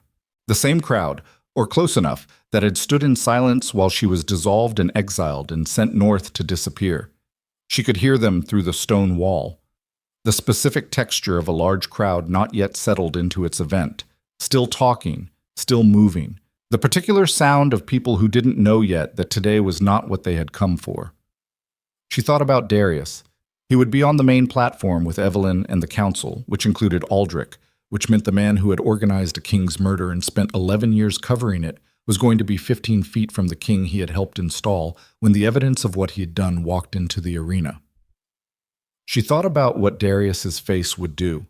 She thought about insufficient and clear eyes in 6 years, and she noticed, checking carefully, that what she felt when she thought about Darius Thorne was not love and not hatred. It was something colder and more useful. The specific, sober clarity of someone who has finished being hurt by a thing and is now simply accounting for it as a factor in the problem at hand. The festival horns sounded. The crowd noise shifted, settling, directing, the sound of 3,000 people turning their attention to the main platform. She heard Aldrich's voice begin the formal address. She heard beneath it the specific quality of quiet that fell when the elder wolves in a crowd went still. The old wolves, the ones the land listened to, whose stillness carried weight. She heard Evelyn's voice, measured and precise, begin the Queen's formal festival address. And then she heard something else. From the platform. A sound she had not planned for and could not account for. A disruption in the formal sequence. A voice cutting across the Queen's address, low and controlled and absolutely recognizable. Darius. Stop! The arena went quiet so fast it was almost violent. Not the gradual settling of a crowd processing something. Immediate. The silence of 3,000 people hitting the same sudden stop. She pressed closer to the door. Darius's voice again, and it was doing something she had only heard it do twice in 6 years. It was stripped of its performance layer, the controlled public register gone, the thing underneath it exposed and raw and not caring who heard. Where is she? Not a question, not addressed to the crowd, addressed to someone on the platform. Aldrich, where is she? A pause. Then Aldrich's voice, smooth and managed. My king, the festival address. I have the writer's report. Darius's voice was very quiet, which was worse than loud. I have the report from the Veyrath garrison commander about what was in that archive. I have it because Breck sent it directly to me 3 days ago through a channel that did not go through the council communication system. Another pause, and the silence of 3,000 people was absolute around every word. I have been sitting with it for 3 days, asking myself how it is possible that I did not know. Celine's hand was on the door. You will answer me, Darius said, in front of this arena right now, or I will take the answer from you in a way that is considerably less civilized. She heard Aldrich's breathing change, the specific sharp intake of a man whose controlled position has just cracked. And she heard the sound of movement on the platform, multiple bodies. And she heard Evelyn's voice for the first time crack its precision. Darius! And she heard, above all of it, the sound of Aldrich's composure breaking open in the specific way that composure breaks when it has been held too long over something too heavy. Not gradually, but all at once. A fault line giving way. You wanted stability, Aldrich said, and his voice had lost the smooth management entirely. What was left underneath it older and colder and fully committed. Your father was not stability. Your father was sentiment and concession and 30 years of slow erosion. I built what you have. Every alliance, every territorial arrangement, I built it. What I used to build it is a question of method, not the arena erupted. Not the crowd, not yet, the platform. She heard bodies moving, heard the sharp clang of ceremonial guard armor engaging, heard Evelyn's voice rise into something that was no longer measured, and she heard Darius's voice cut through all of it like something breaking rather than something controlled. You killed my father. 3 words. Carrying the full weight of a man who has spent 3 days in a room with that sentence and has just said it out loud for the first time. The crowd found it then. The sound that went through 3,000 people was not a cheer and not a gasp. It was something older. The sound a crowd makes when it witnesses the specific moment a lie becomes publicly undeniable, when the thing everyone half knew stops being deniable and lands in the open air where everyone can see it. And in the chaos of the platform, and the roar of the crowd, and the sound of the festival of the Red Moon becoming something none of its 3,000 attendees had come prepared for, Celine pushed the door open and walked into the arena. The crowd saw her. She came through the north access point at floor level, in road clothes, carrying nothing, and the people nearest to her went still first, the ripple moving outward, the recognition spreading from person to person, until the section of crowd she was moving through had gone quiet in a circle around her that kept expanding. She walked steadily toward the center floor. She did not hurry. She did not look down. She looked at the platform. Aldrich saw her first. She watched it happen. The moment his eyes found her moving across the floor, the moment the calculation behind his eyes ran the numbers and came back with a result he had not planned for. He had planned for documents. He had planned for testimony. He had planned for a network of pack elders and a corroborating death record and a former council liaison with copies distributed through the crowd. He had not planned for her here, in this body, with silver eyes that the nearest 100 people in this arena could already see. walking toward him across the floor of the festival arena like something the kingdom had not seen in 3 centuries. She watched him make a decision.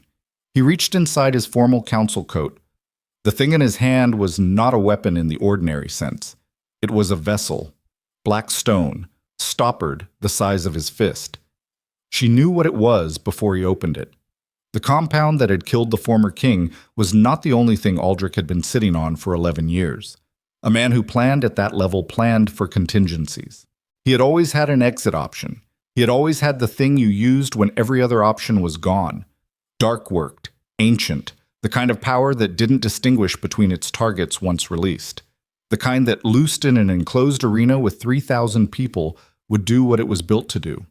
Darius saw it. She watched his face change.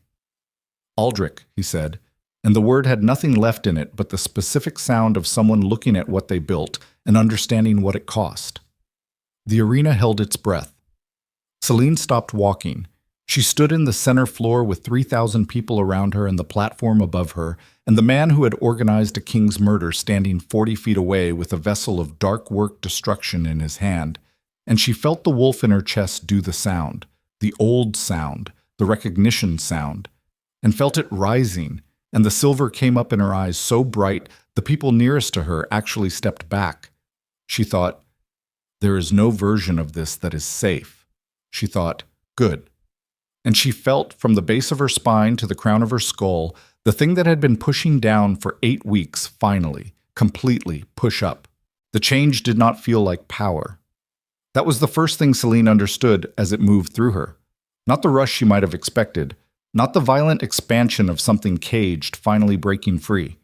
It felt like weight leaving, like the specific physical release of a burden carried so long the body had stopped registering it as separate from itself. And then it was gone.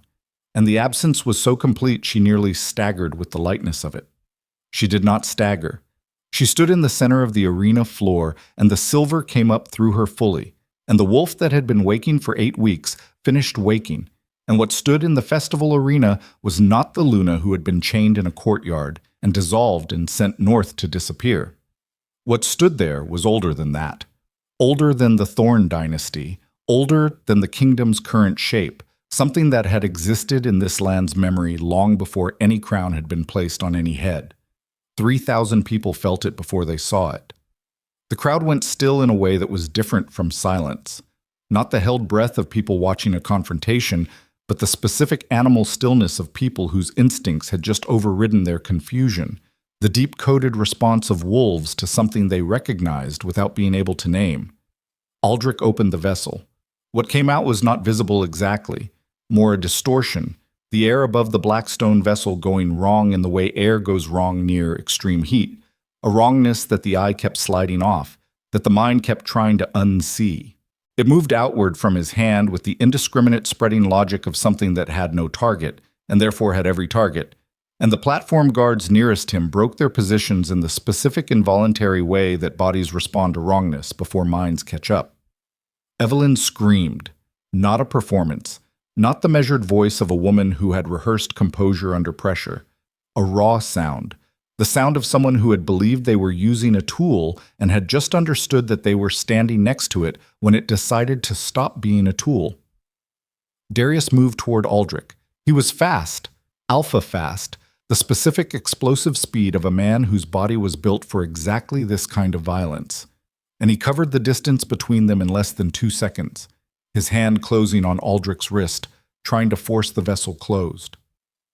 The wrongness spread regardless. Already loose, already moving, the stone floor of the platform cracking in a line that ran outward from the point of release like a fault giving way.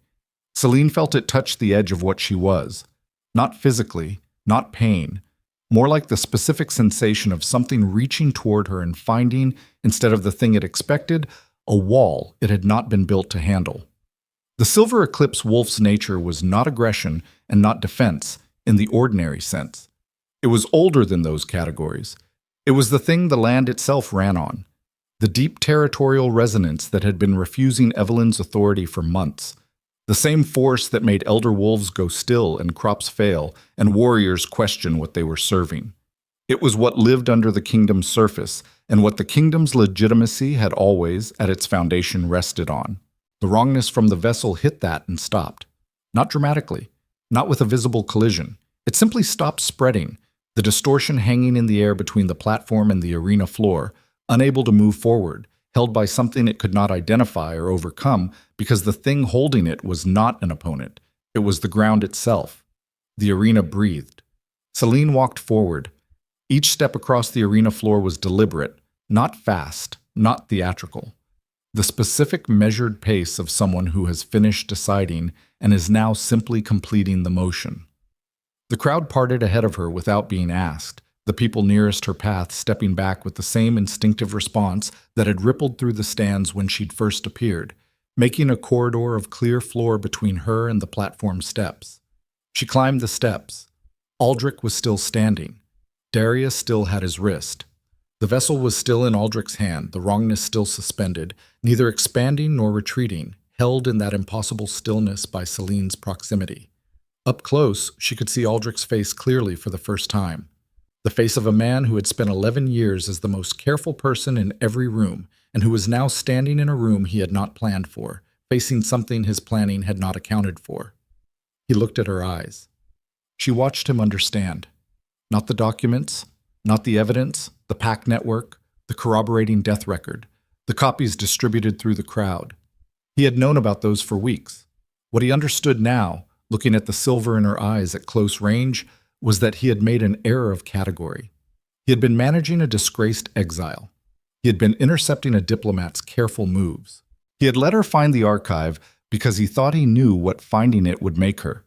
And he had been wrong about what she was, and the wrongness from the vessel suspended in the air between them was no longer the most dangerous thing on this platform. "Close it," she said. His hand tightened on the vessel. "Aldrich?"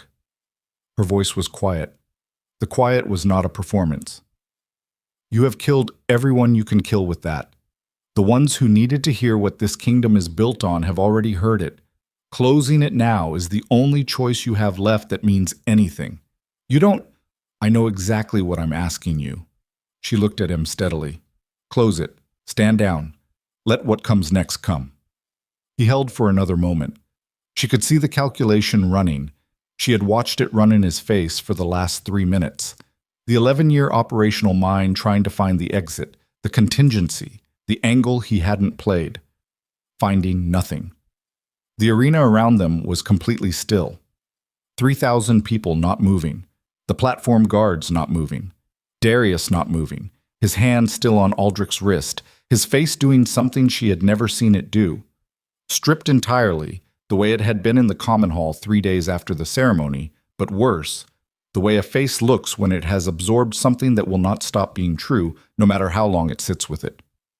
Aldrich closed the vessel. The wrongness collapsed. Not gradually. The distortion simply ceased, the air going clean and cold, the cracked stone of the platform still cracked, but nothing more spreading. Aldrich's hand opened. The vessel fell to the platform floor.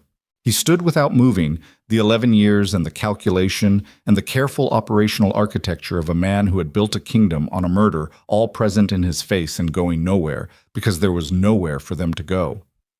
Darius let go of his wrist. Then Darius turned and looked at Celine. She had been waiting for this. She had been accounting for it since the 3rd day in the archive room, since the moment she had understood what she was carrying and what it would require. She had run the calculation many times, and it had always resolved to the same point.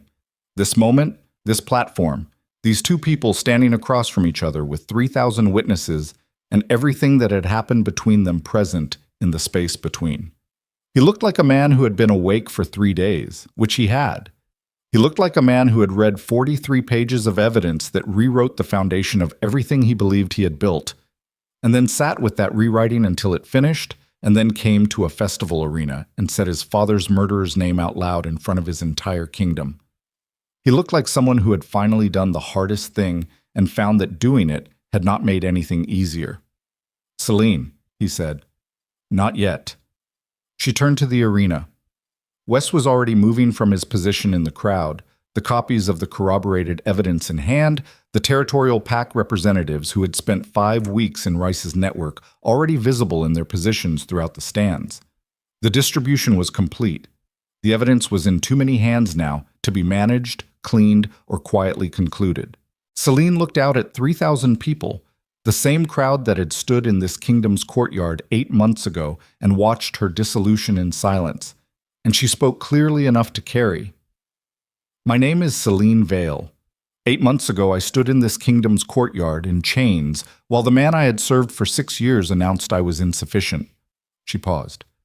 Today you have heard the Alpha King himself confirm what the documents distributed through this arena prove, that his father, the former Alpha King, was murdered by a conspiracy involving members of the High Council and the Ashford family, that the throne's current legitimacy was built on that murder, that I was exiled to a remote northern fortress when I found the evidence, specifically because I found it. The arena was completely silent. I am not here to take the throne, she said. I am not here for restoration or revenge.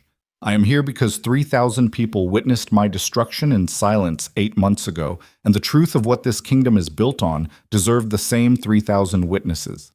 She looked at the platform, at Aldrich standing with the empty vessel at his feet, at Evelyn, whose measured precision was entirely gone, who looked for the first time like exactly what she was, a woman who had accepted the terms of a conspiracy without fully understanding what she was accepting, who had believed she was taking a throne and had been instead installed as a cover story. At Darius. She looked at him last and longest. Arrest Lord Aldrich, she said, and the 2 council members named in the documents. The evidence will support the charges. Let the territorial PAC elders and the assembly conduct the inquiry, not the council, not the crown's internal process. The people this conspiracy was built on top of deserve to be the ones who dismantle it. Darius looked at her for a long moment. Then he turned to the platform guards. You heard her, he said. What followed was not clean. It was not the dramatic resolution of a story that knew it was a story. It was the specific messy reality of 3,000 people absorbing a massive institutional betrayal in real time. The platform guards moving to take Aldrich into custody, while 2 of the named council members attempted to leave the arena through separate exits and were stopped by warriors who had made, somewhere in the preceding weeks, the same quiet decision that Breck had made in a northern fortress office. Evelyn did not resist. She sat on the platform steps with her hands in her lap and her face doing nothing, processing something that was going to take considerably longer than this afternoon to fully arrive. Rice came up to the platform through the crowd's north corridor, moving with the unhurried authority of a 70-year-old pack elder who had seen enough regime shifts to know how to be useful in the aftermath of one. He took the formal custody of the evidence and began the documentation process that would hand it to the territorial assembly. He did not speak to Celine on the platform. He looked at her once, a direct level look that said everything he would not say in public, and she gave him back the same, and that was enough. The crowd found its voice slowly, not in a cheer but in the gradual return of sound after extraordinary silence. People talking to each other, the specific texture of a community beginning to process something collectively, working out what it meant and what came next. In the middle of it, Darius crossed the platform to where Celine stood. They were close enough now for the conversation to be private, the arena's noise providing a wall of sound around them. He looked at her face, her eyes, the silver still there, softer now, not the full blaze of the past 40 minutes, but present, permanent, the thing she was going to carry forward. I didn't know, he said. I know you didn't. She held his gaze. That's not the same as innocent. He absorbed that. She watched it land in the specific way true things land on people who have already been sitting in a room with them for 3 days. Not new damage, just confirmation of the accounting they had already started. I called you a liability, he said. You did. I was trying to... He stopped, started again. I thought I was making the right calculation. I thought the kingdom's stability required...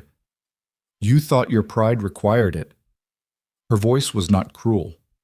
It was the specific bluntness of someone who has finished being angry about a thing and can now simply state it. You were told I was a political complication, and you chose to believe it because believing it was easier than fighting for what you knew. That's not a political calculation, Darius. That's a choice. He was quiet. I loved you, he said. It came out stripped of everything except its own weight. No management, no framing. Just the fact of it, stated plainly. She looked at him for a moment. I know, she said. That's the part that actually hurt. He looked like the words had done something physical to him. She watched him hold it, the specific posture of a man who has been carrying enormous weight and has just been told clearly that the weight is exactly as heavy as it is, and there is no adjusting the accounting.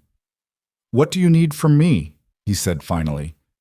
Formally recognize the Territorial Assembly's authority to conduct the inquiry without Crown interference, she said. Transfer administrative oversight of the Northern Territories to local pack governance. Release the official acknowledgement that the exile order was politically motivated and the charges fabricated. She paused. And stand in this arena and say what you said to me, out loud, to all of them. But you said your father was murdered. That was for you. She looked at the crowd below them. You haven't said what was done to me. He was quiet for a long time. Then he turned to the arena. She did not watch his face while he spoke. She watched the crowd. She watched 3,000 people listen to an Alpha King say, out loud, in public, with no diplomatic framing, I was wrong.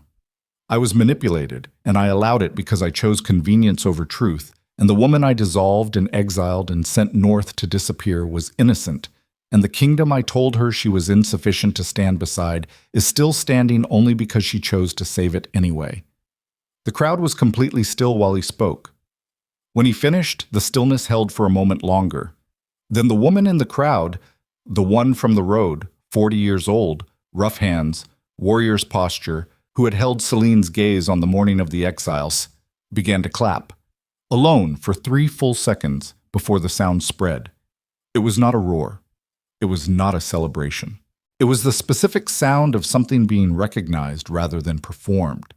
A crowd acknowledging, collectively, and without being told to, what they had witnessed. Celine stood on the platform and let it land and did not cry, because she had finished crying for this a long time ago, and what she felt now was something different from grief and different from triumph. It was the particular clean weight of a thing completed, the specific gravity of someone who has carried something very far and has finally been able to set it down. She looked at Darius one last time. What happens to Evelyn? He said.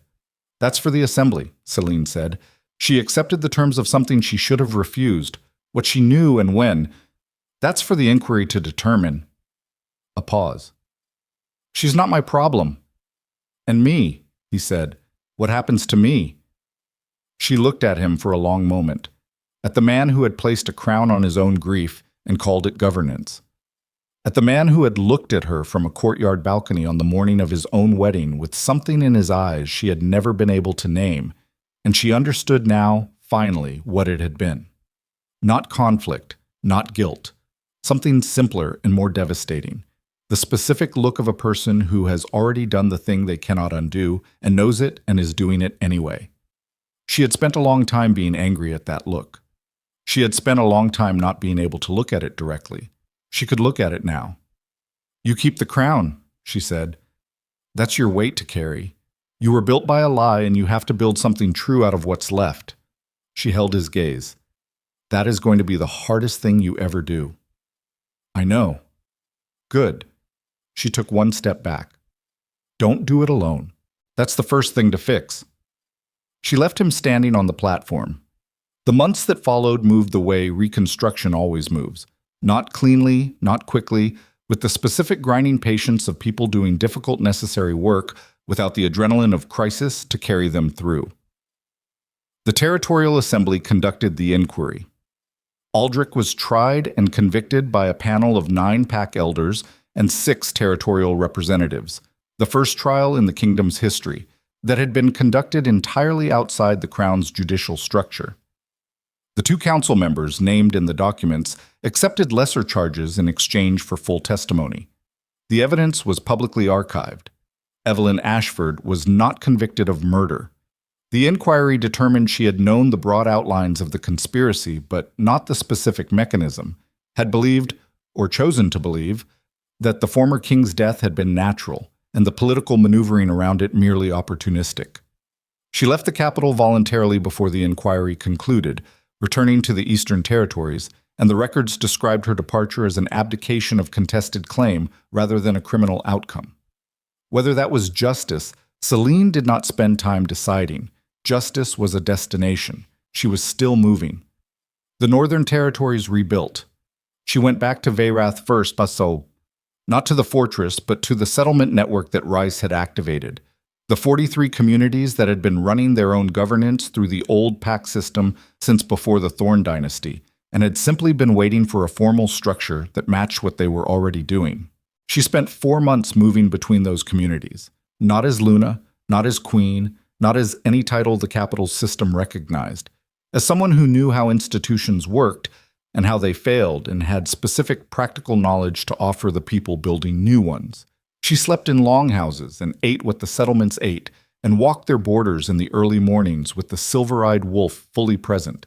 The ancient bloodline, not a weapon and not a symbol but a working part of her, integrated the way something becomes integrated when you stop fighting it and let it finish arriving. Commander Breck was reassigned by the Crown at her own request. She ran garrison operations for the Northern Settlement Cluster now, which was more complicated and more interesting than one remote fortress, and she was better at it. And she seemed, when Celine saw her in the 4th month, less like a woman serving a sentence and more like a woman doing work she had chosen. West joined the Territorial Assembly's Documentation and Records Committee. He was good at it.